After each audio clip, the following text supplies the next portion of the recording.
ഏറെ വിവാദവും ചർച്ചയുമായ ഒരു ബസ്സാണ് എനിക്ക് പിന്നിലുള്ളത്. ഒറ്റ കാഴ്ചയിൽ തന്നെ മലയാളികൾക്ക് മനസ്സിലാകും.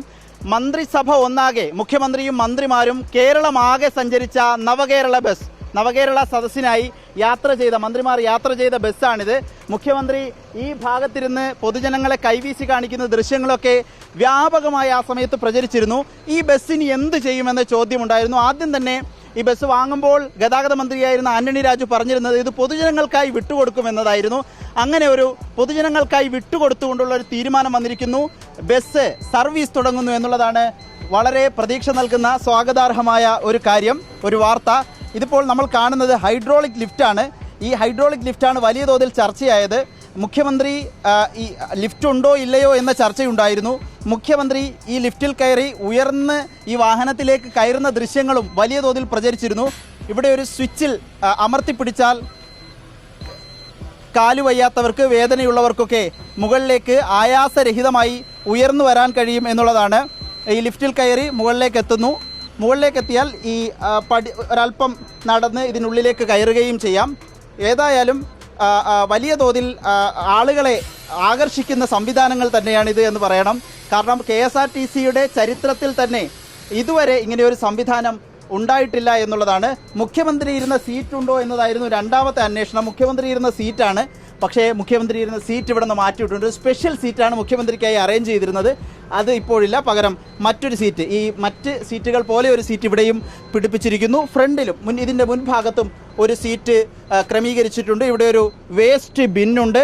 ഒപ്പം സാധാരണഗതിയിലുള്ള പുഷ് ബാക്ക് സീറ്റുകൾ തന്നെയാണ്. 26 സീറ്റുകളാണ് ഈ നവകേരള ബസ്സിൽ ക്രമീകരിച്ചിരിക്കുന്നത് എന്നാണ് KSRTC അറിയിച്ചിരിക്കുന്നത്. ഒപ്പം AC വെന്റുകളുണ്ട്, മൊബൈൽ ചാർജിംഗ് പോർട്ടുണ്ട്, TV ഉണ്ട്, മ്യൂസിക് സിസ്റ്റമുണ്ട്. ഇത്തരത്തിൽ വലിയ തോതിലുള്ള സംവിധാനങ്ങൾ, ഒരു ആധുനിക സംവിധാനങ്ങളെല്ലാം ഉൾക്കൊള്ളിച്ചിട്ടുള്ള ഒരു ബസ്സാണ് നവകേരള ബസ്. ഇതിലെന്തൊക്കെ ഉണ്ടാകുമെന്ന ചർച്ച വലിയ തോതിൽ സമൂഹ മാധ്യമങ്ങളിലടക്കമുണ്ടായിരുന്നു.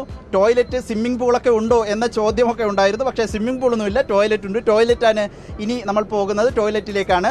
ഇവിടെ ഒരു വേസ്റ്റ് ബിൻ കൂടിയുണ്ട്, ഇവിടെ ഒരു വേസ്റ്റ് ബിന്നുണ്ട്. നമ്മൾ ടോയ്ലറ്റിലേക്ക്, ഇവിടെ ഇതൊരു ക്യാബിനായി തന്നെയാണ് ക്രമീകരിച്ചിരിക്കുന്നത്. ഇവിടെ നിന്ന് ടോയ്ലറ്റിലേക്കുള്ള വാതിൽ തള്ളി തുറക്കുന്നു.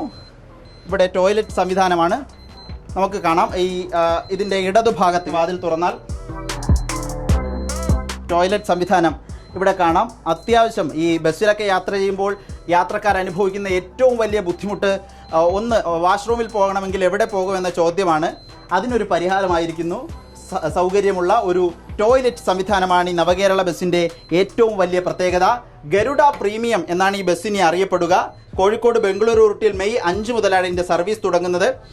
ഇന്ന് വൈകുന്നേരം, ഇപ്പോൾ തിരുവനന്തപുരം പാപ്പനംകോട് ഡിപ്പോയിലാണ് ഈ ബസ്സുള്ളത്. ഈ ബസ് ഇന്ന് വൈകുന്നേരം കൊണ്ടുപോകും, വെള്ളമില്ല, ഇന്ന് വൈകുന്നേരം കോഴിക്കോടേക്ക് കൊണ്ടുപോകും. കോഴിക്കോട് നിന്ന് ബംഗളൂരുവിലേക്കുള്ള സർവീസാണ് ക്രമീകരിച്ചിരിക്കുന്നതെന്നാണ്. മുൻപിലോട്ടുള്ള ദൃശ്യങ്ങൾ കൂടി കാണിച്ചാൽ 26 സീറ്റുകളാണ് ഇതിലുള്ളത് എന്നാണ് നേരത്തെ തന്നെ അറിയിച്ചിരുന്നത്. സാധാരണഗതിയിൽ ഇതിൻ്റെ സമയക്രമം പ്രഖ്യാപിച്ചിട്ടുണ്ട്. പുലർച്ചെ 4 മണിക്ക് കോഴിക്കോട് നിന്നും യാത്ര പുറപ്പെടും. കൽപ്പറ്റ, സുൽത്താൻ ബത്തേരി, ഗുണ്ടൽപേട്ട്, മൈസൂരു, മാണ്ഡ്യ വഴി 11:35 ബംഗളൂരുവിലെത്തും. ഉച്ചയ്ക്ക് 2:30 ബംഗളൂരുവിൽ നിന്നും തിരിച്ച് ഇതേ റൂട്ടിലൂടെ തിരിച്ചു വരും എന്നുള്ളതാണ്. ഇത് 2:30 വാഹനം ബംഗളൂരുവിൽ നിന്ന് തിരിച്ച് 10:05 കോഴിക്കോടെത്തുന്ന രൂപത്തിലാണ് ക്രമീകരിച്ചിരിക്കുന്നത്. 1171 രൂപയാണ് സെസ് അടക്കമുള്ള ടിക്കറ്റ് നിരക്ക്. ഒപ്പം ലക്ഷറി ടാക്സ് കൂടി നൽകേണ്ടി വരും എന്നറിയിക്കുന്നു. കോഴിക്കോട്, കൽപ്പറ്റ, സുൽത്താൻ ബത്തേരി, മൈസൂർ, ബാംഗ്ലൂർ എന്നിവയാണ് ബസ്സിനുള്ള സ്റ്റോപ്പുകൾ എന്നുള്ളതാണ്. ഇതിലിപ്പോൾ താൽക്കാലികമായ ഒരു ഡ്രൈവർ ഉണ്ട്. ചേട്ടാ, എങ്ങനെയാണ് സംവിധാനങ്ങൾ? സംവിധാനങ്ങളൊക്കെ നല്ല അടിപൊളി സംവിധാനങ്ങളാണ്. നവകേരള സദസ്സിൽ സഞ്ചരിച്ച എല്ലാ സംവിധാനങ്ങളും ഇതിലുണ്ട്. അല്ല, മുഖ്യമന്ത്രിയുടെ സീറ്റ് മാത്രം ഇളക്കി മാറ്റി സാധാ സീറ്റ് വെച്ചിട്ടുണ്ട്. ലഗേജൊക്കെ വെക്കാൻ കുറച്ചുകൂടെ സൗകര്യം, എല്ലാ സൗകര്യമുണ്ട്. ഇതിൽ ടോയ്ലറ്റാണ് പ്രധാനം. ടോയ്ലറ്റ് യാത്രക്കാർക്ക് അത് അത്യാവശ്യമാണല്ലോ. പിന്നെ ഈ ലിഫ്റ്റും, കാലുവയ്യാത്തവരൊക്കെ ഉണ്ടെങ്കിൽ പെട്ടെന്ന് വികലാംഗർക്കൊക്കെ സൗകര്യമാണ്. ഓടിക്കാൻ എങ്ങനെ വണ്ടി? ഓടിക്കാൻ നല്ല കംഫർട്ടാണ്. അടിപൊളി, സൂപ്പറാണ്. ഇരിക്കുന്നവർക്കും സൂപ്പറാണ് അല്ലേ? സസ്പെൻഷൻ ഉണ്ടെന്ന് തോന്നല്ലേ വാഹനം? സസ്പെൻഷൻ ഉണ്ട്. യാത്രക്കാർക്ക് നല്ലൊരു അനുഭവമായിരിക്കും.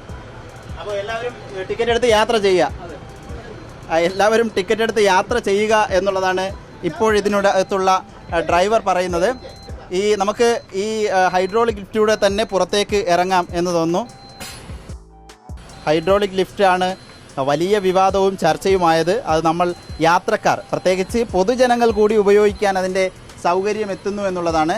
ഏറെക്കാലം ഇത് എന്ത് ചെയ്യണം എന്നറിയാതെ പാപ്പനംകോട് ഡിപ്പോയിൽ വർക്ക്ഷോപ്പിൽ ഇട്ടിരുന്നു. ഇപ്പോൾ അത് സ്റ്റേജ് കാരിയറാക്കി പെർമിറ്റ് മാറ്റി കേരള കർണാടക ഇൻ്റർസ്റ്റേറ്റ് പെർമിറ്റ് എടുത്ത് സർവീസിനൊരുങ്ങുന്നു. മെയ് 5 മുതൽ സർവീസ് തുടങ്ങുകയാണ്.